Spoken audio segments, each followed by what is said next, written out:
sometimes it's hard to see through the customer's eyes, and you only, because you understand and you know the value of that product so well, you live it, you breathe it every day. So sometimes it helps to step back, bring some key stakeholders together and do what we call a value proposition workshop. And I understand, John, so this is something that you guys started with, right? You started with a value proposition workshop. So take us through it. What was a value proposition workshop? How did you get it organized? Who was there? What did you learn from it? So we had a group of people, before we even kicked off testing, we had to define, hey, why is the Global Leadership Summit valuable? Why would somebody considering coming to the event even want to show up? What makes the event appealing? What's unique to the event?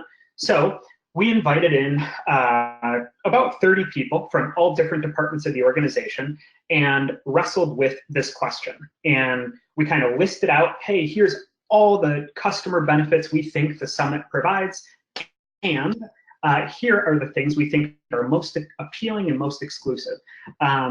What was so helpful was having kind of a referee in the room. So not only was it the 30 people from the organization, but a facilitator.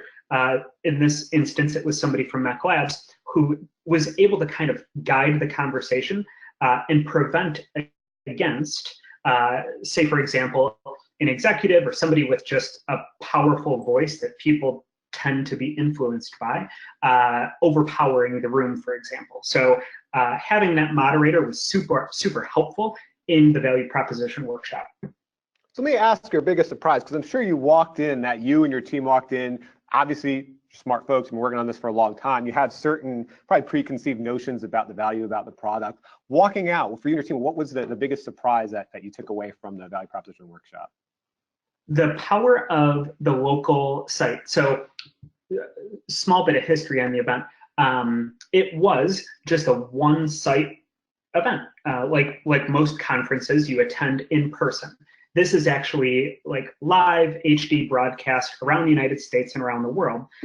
What we thought was going to be so appealing was, hey, come see these 12, 14 world-class speakers. What we found and what surprised us was, hey, it is actually very appealing to attend the Global Leadership Summit in my local community with other leaders from my town.